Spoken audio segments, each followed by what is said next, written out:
네, 오늘은 우리 주 예수님께서 사망의 권세를 깨뜨리시고 다시 살아나신 부활 주일입니다.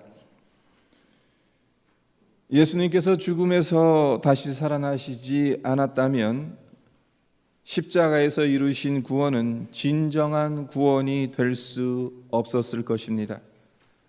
한마디로 부활은 구원의 약속을 확증한 사건이라 할 수 있는데요. 바라기는 우리의 구원을 부활로 확증하신 하나님께 감사드리며 영광 돌리는 부활 주일이 되기를 소망합니다.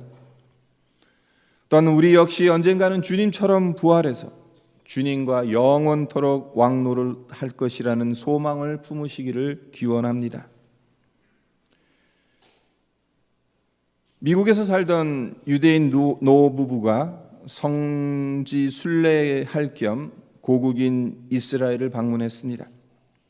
근데 성지 순례를 하는 도중 아내가 갑작스런 심장마비로 숨을 거두고 맙니다. 슬픔에 빠진 남편은 장의사와 장례 절차를 논의하게 되는데 장의사가 두 가지 방법을 제시합니다. 하나는 이스라엘에서 장례를 치르는 것으로 이렇게 하면 약속의 땅에 묻게 되니 축복을 받을 뿐만 아니라 비용적인 면에서도 $150 정도밖에 들지 않는다고 장의사가 설명합니다. 또 다른 방법은 시신을 방부 처리해서 미국으로 공수하는 것, 절차도 번거롭고 비용도 $10,000 이상 든다고 장의사가 말해줍니다. 아내를 여인 남편은 두 가지 방법을 놓고 한참을 망설이다가 비용이 많이 들더라도 아내의 시신을 미국으로 옮겨 집에서 가까운 묘지에 묻겠다고 결정을 내립니다. 여기까지만 보면 살아생전에 금술이 얼마나 좋았으면 아내의 시신을 가까이 두고 자주 찾아가기 위해서 이런 결정을 내렸을까, 이런 생각을 하게 되죠. 하지만 남편이 이런 결정을 내린 데에는 숨겨진 이유가 있습니다.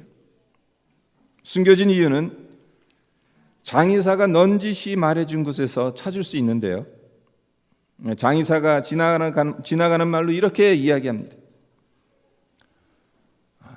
이스라엘은 거룩한 곳이라서 이스라엘 땅에 시신을 묻으면 가끔 죽었던 사람이 다시 살아나기도 합니다. 이 말에 남편은 고민을 접고 결정을 내립니다. 정말로 자기 아내가 다시 살아나서 무덤에서 나오게 되면 큰일이다 싶어서 비용이 많이 들더라도 아내가 다시 살아날 가능성이 전혀 없는 쪽을 택했던 겁니다. 한마디로 장의사의 상술에 농락당한 것이라고 말할 수 있는데, 죽었던 아내가 다시 살아 돌아오는 것을 바라지 않았던 남편의 마음이 왠지 씁쓸하지 않습니까? 글쎄요, 웃자고 만들어낸 유머이기는 합니다마는 누군가가 다시 살아나는 것을 탐탁하게 여기지 않는 사람이 있을 수도 있다는 유머, 여러분은 어떻게 생각하십니까? 여기 계신 분들 중에는 부활을 기쁜 소식으로 받아들이지 못하고 부담스럽고 피하고 싶은 소식으로 받아들이는 분은 한 분도 안 계시겠죠. 부활과는 다른 주제이지만 제가 예수님 믿은 지 얼마 안 되어서 심각하게 고민했던 것이 있었습니다.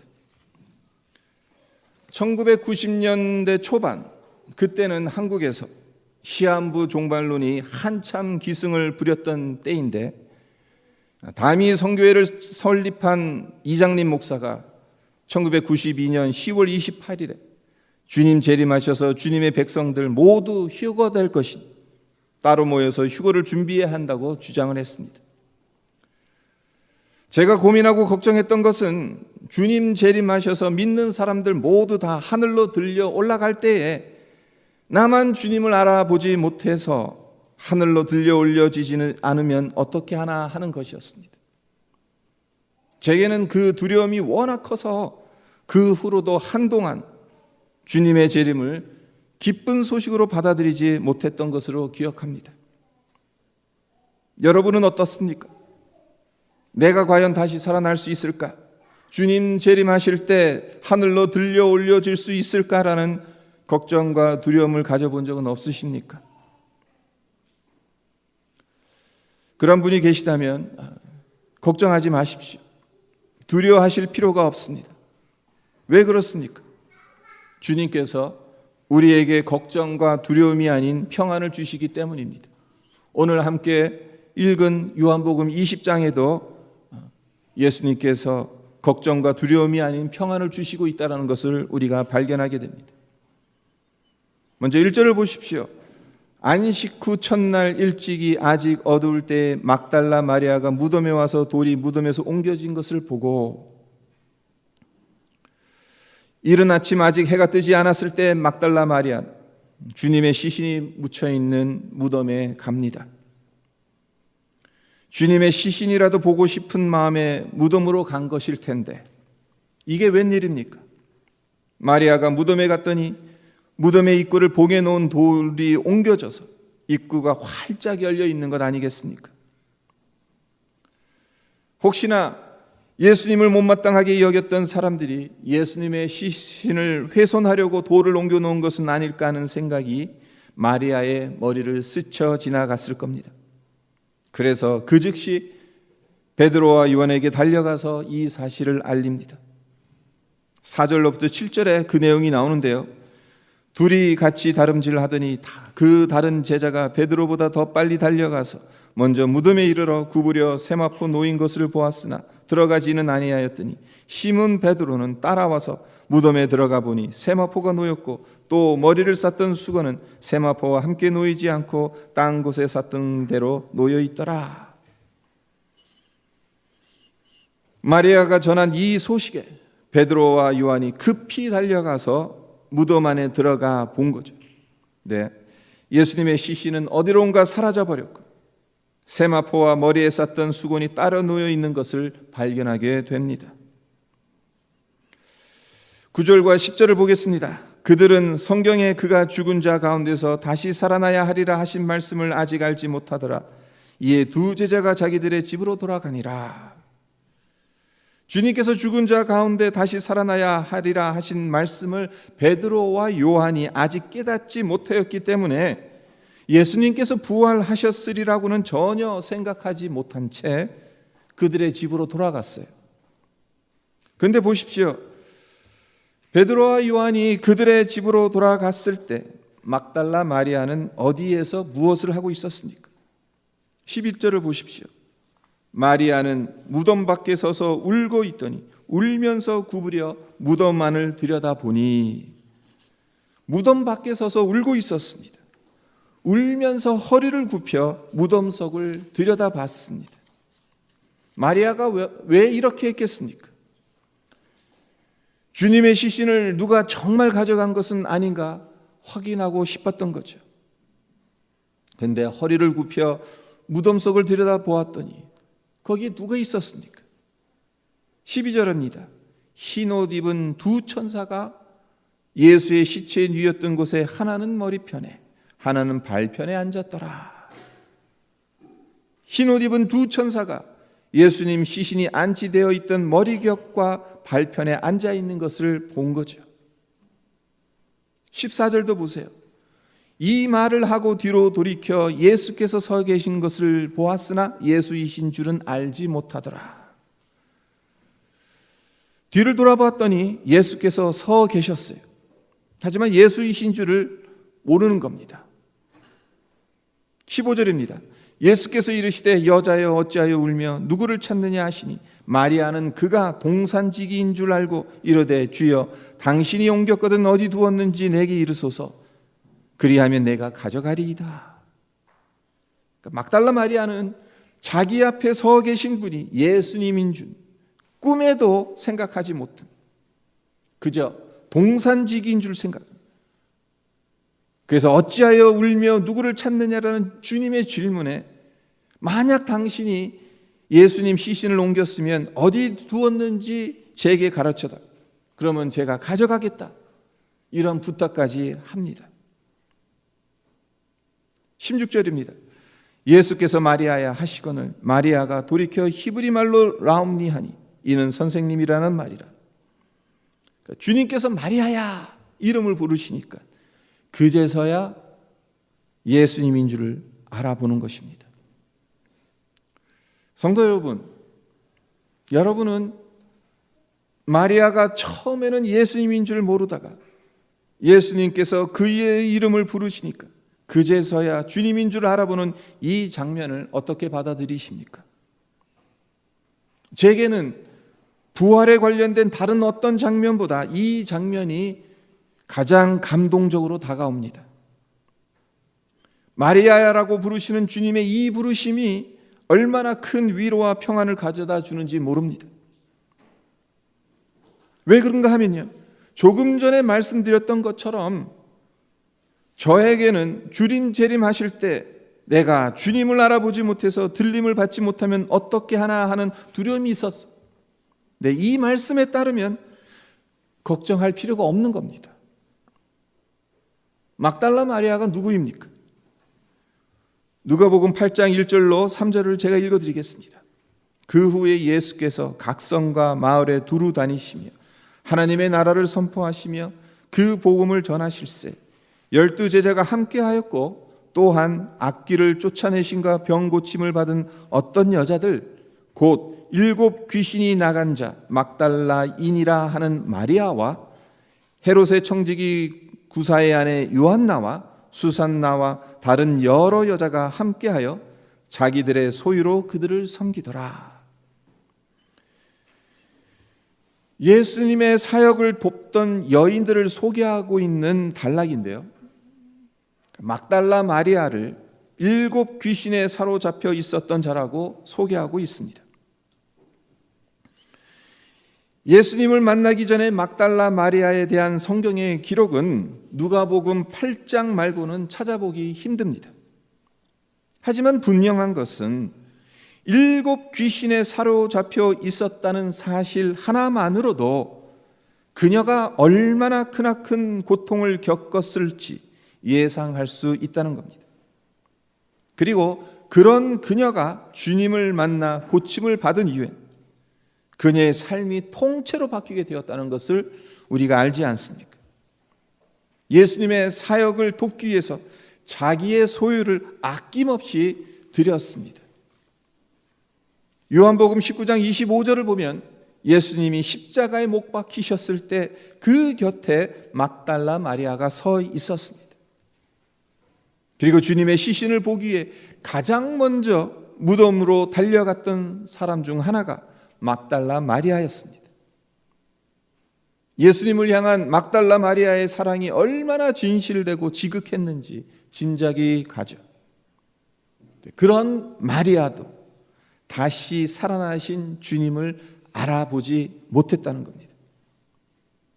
주님께서 다시 살아나실 것이라고는 꿈에도 생각하지 못했기 때문에 주님께서 자기 앞에 서 있는데도 주님인지 알아보지 못했습니다. 주님께서 왜 울고 있고 누구를 찾느냐라고 물어보셨어요. 이것은 주님의 목소리를 직접 들려주신 것이잖아요.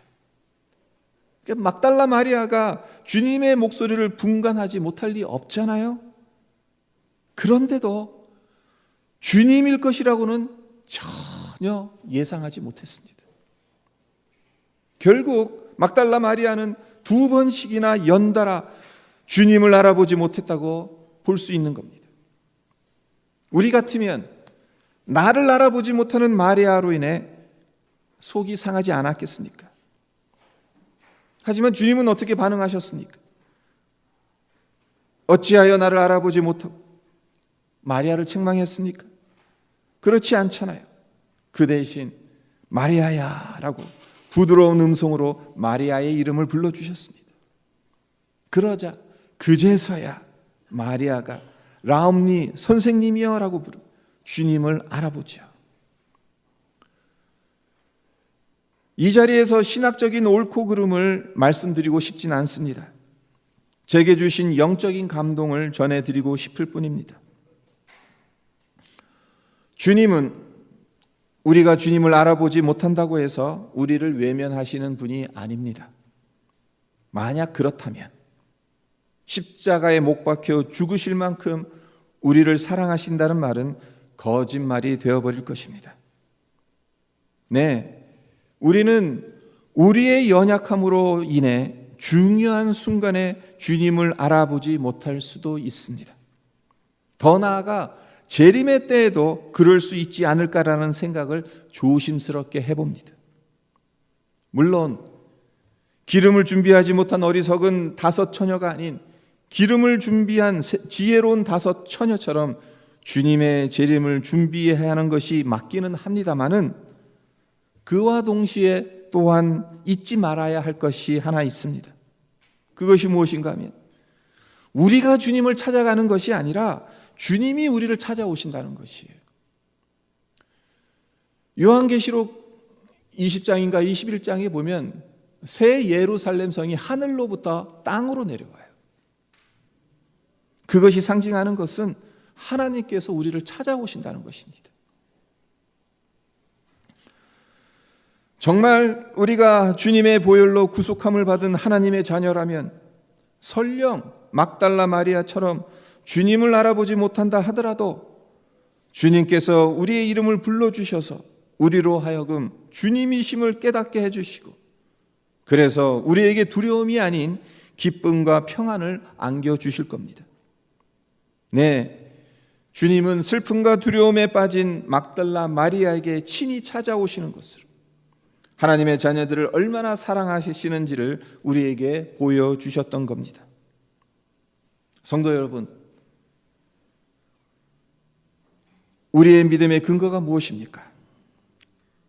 우리에게 있는 믿음인가요? 가만 생각하면 아니에요. 왜 그러냐 하면요, 우리가 생각하고 있는 우리의 믿음 언제든지 흔들릴 수 있기 때문입니다. 넘어지고 의심될 때가 얼마나 많은지 몰라요. 목사인 저도 흔들릴 때가 있어요. 믿음이 정말 주님을 향한 믿음이 흔들릴 때가 있어요. 우리의 믿음이 좀 이 말이 좀 꼬이기는 하는데 우리의 믿음이 믿음의 근거가 되지가 않아요. 그렇다면 주님 사랑하는 마음이 우리의 믿음의 근거가 되는 것이겠는가? 이것도 아니라는 겁니다. 때로는 마리아처럼 주님을 사랑해도 주님을 알아보지 못할 때가 있기 때문에 믿음의 근거가 될 수 없습니다.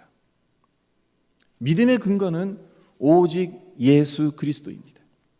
주님의 사랑이고 하나님께서 말씀하신 말씀입니다. 예레미야 31장 27절로 37절을 보면 하나님께서 하나님의 백성들에게 새 언약을 마음에 새기시고 나는 그들의 하나님이 되고 그들은 내 백성이 될 것이라는 말씀을 주십니다.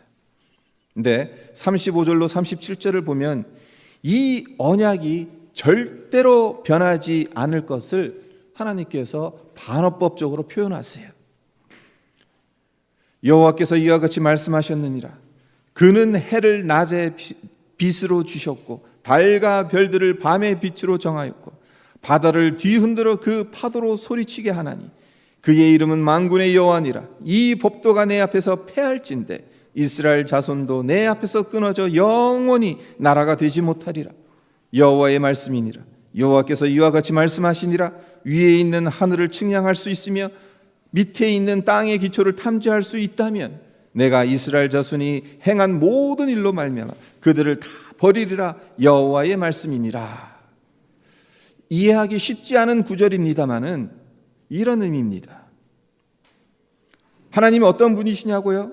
해를 낮에 빛으로 주신 분, 달과 별들을 밤의 빛으로 정하신 분, 바다를 뒤흔들어 그 파도로 소리치게 하신 분, 천지 만물을 지으시고 주장하시고 운행하시는 만군의 여호와신 거예요. 근데 이 천지 만물을 주장하고 운행하는 이 법도가 폐해져야 이스라엘 자손도 내 앞에서 영원히 끊어지게 될 것이다. 무슨 뜻입니까?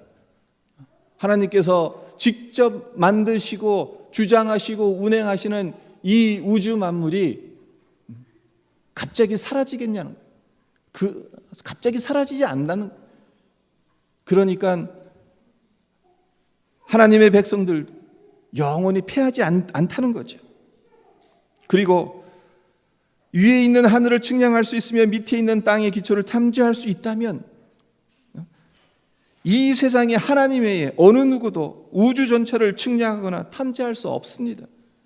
얼마 전에 블랙홀을 갖다가 이제 전파 망원경으로 찍었다는 그 신문 기사도 보긴 했지만 그것도 사실은 우주의 극히 작은 일부분이에요. 우주 전체를 우리가 측량할 수가 없어요. 그러니까 이런 일 일어나지 않는다는 거죠. 그러니까 이런 일이 일어날 때, 그러니까 인간이 이 우주 만물을 다 측량할 수 있게 된다면 내가 이스라엘 자손에 행한 모든 일들로 인해 그들을 버리겠다. 무슨 뜻이에요? 그런 일은 없을 것이다 라는 뜻이죠. 결국 이 구절이 의미하는 것은 하나님께서 세우신 새 언약은 절대로 파기되지 않는다라는 의미입니다. 그런데 이 새 언약이 누구를 통해, 무엇을 통해 성취되었습니까? 예수님과 그의 보혈을 통해 성취되지 않았습니까? 그렇습니다. 그 무엇으로도 끊을 수 없는 우리를 향하신 하나님의 사랑, 그 무엇으로도 중단시킬 수 없는 하나님의 열심이 십자가에서 완성되었고 주님의 부활로 확인되었습니다.